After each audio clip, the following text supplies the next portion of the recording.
Oke, selamat pagi teman-teman. Apa kabar hari ini? Ya, mudah-mudahan segera aktivitas teman-teman hari ini diberi kemudahan dan kelancaran, diberikan rezeki yang berlimpah untuk hari ini.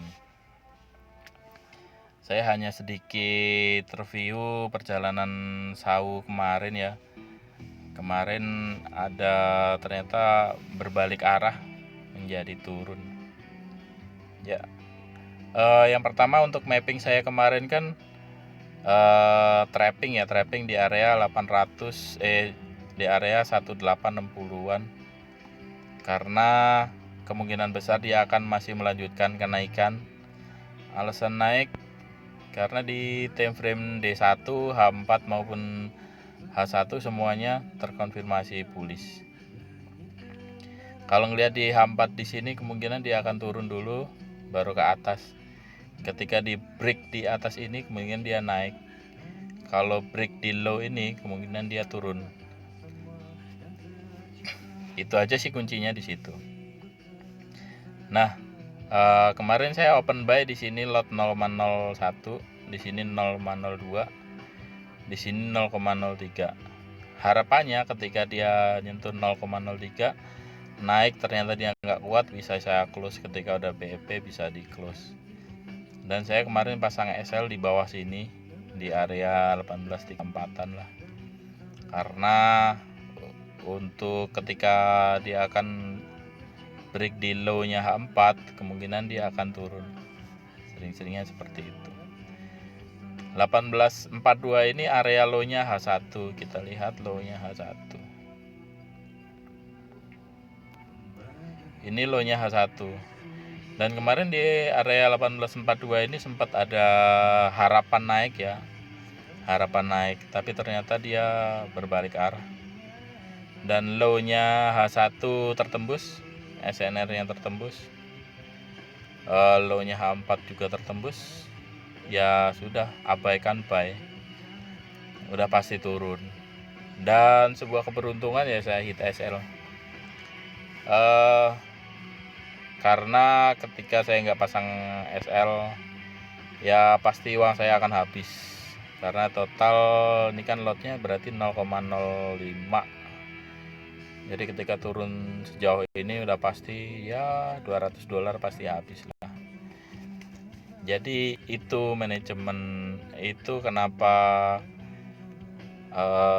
manajemen loss itu juga penting. Jadi nggak cuma kita ngelihat cuannya berapa, larinya berapa jauh, bukan begitu. Kalau saya tetap seberapa banyak kemungkinan loss ketika saya open posisi, seberapa banyak kemungkinan saya loss, itu yang perlu dicontoh. Ketika udah profit ya terserah mau ngambil profit sedikit, mau ngambil profit banyak, mau ngambil profit yang panjang pendek, ya bebas aja. Kalau sudah lari 10-20 pip SL plus aja nggak apa-apa, karena SL plus itu udah jaminan 100% profit, udah nggak bisa dinilai, udah 100% profit. Biarpun profitnya cuma sedikit, tapi SL plus itu udah 100% profit.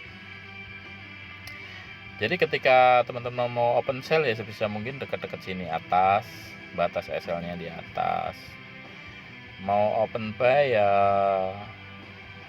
di area-area bawah sini, terus SL nya ya di luar garis ini. Jadi ketika dia break ke atas kena SL ya sudah, break bawah kena SL ya sudah. Ya itu hanya salah satu manajemen loss ya, manajemen gimana caranya uang kita tetap rugi nggak apa-apa. Rugi itu sebuah konsekuensi, tapi sebisa mungkin gimana caranya rugi itu diminimalisir kalau menurut saya ya. Itu review kemarin ya, ternyata dia turun nggak mampu naik dan menembus low nya H4 dan turun.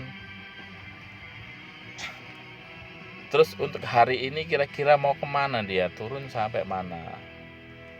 Ini sudah pasti nih H4 nya bearish.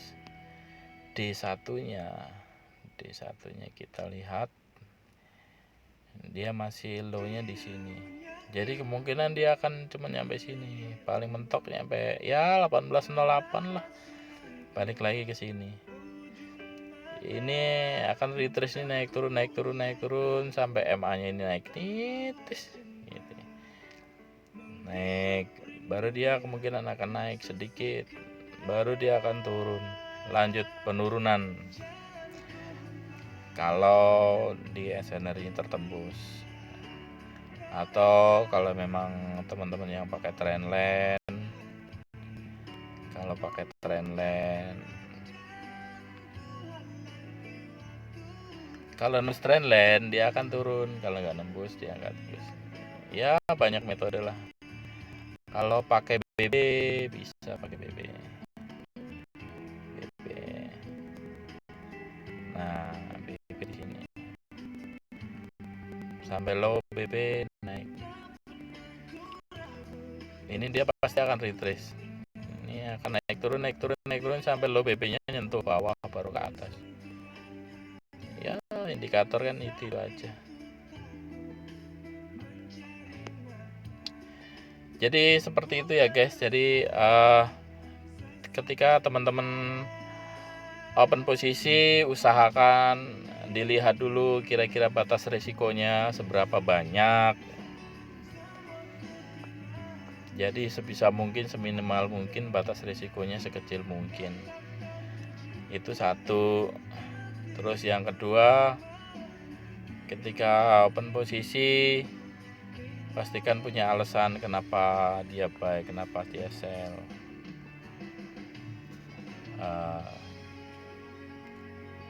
Ya itu sedikit review dari saya ya teman-teman, ya mudah-mudahan bermanfaat. Jadi intinya trading itu kan bukan sebuah kompetisi yang harus banyak-banyakan profit, yang harus panjang-panjangan pip. Ya nggak harus seperti itu. Orang duit juga duit kita, ya kan. Jadi kalau teman-teman merasa ngelihat, wah dia cuan terus nih, dia WD terus, aku harus seperti dia, ya nggak apa-apa. Jadi jadikan cita-cita, tapi jangan terlalu berambisi juga. Belajarlah dengan tepat. Banyak sekali, bisa dari grup-grup VIP, bisa dari YouTube juga banyak, dari master-master yang lain banyak. Kalau saya sih terus terang masih belajar, kadang-kadang salah juga. Ya apapun yang terjadi pasti saya akan sampaikan di grup ya. Kalaupun saya MC pasti saya ngomong MC, kalau saya loss pasti ngomong loss, kalau saya cuan ya pasti cuan. Cuman kalau urusan cuan, kalau cuan banyak ya saya akan diem aja biasanya gitu. Kalau cuan ya cuan yang standar aja lah, $20, $30 nggak apa-apa, di share aja. Karena sebetulnya postingan biru-biru itu juga sedikit mengganggu juga teman-teman yang wah hari ini gue 2 hari loss terus, si A dia profit terus, share biru-biru terus ya, dia akan sedikit mengganggu sebetulnya. Dia akan mentalnya sedikit terganggu. Ya itu ya guys untuk review kemarin. Ya hari ini coba di mapping, bisa dilihat SNR-nya, bisa dilihat indikatornya masing-masing. Terserah, bebas. Kalau ada kesulitan bisa ditanyakan. Di grup ini gratis, semua nggak ada ya pungutan biaya apapun, nggak ada wajib under IB. Ya mungkin nanti kalau ada waktu mau dibuka lagi untuk training gratisnya juga. Jadi ya kenapa sih kok gratis? Banyak yang nanya begitu. Kamu kan ngajarin cari uang, harusnya bayar. Ya enggak lah, saya ikhlas saja untuk berbagi. Oke, itu dulu aja ya. Semoga hari ini cuan lagi. Bye.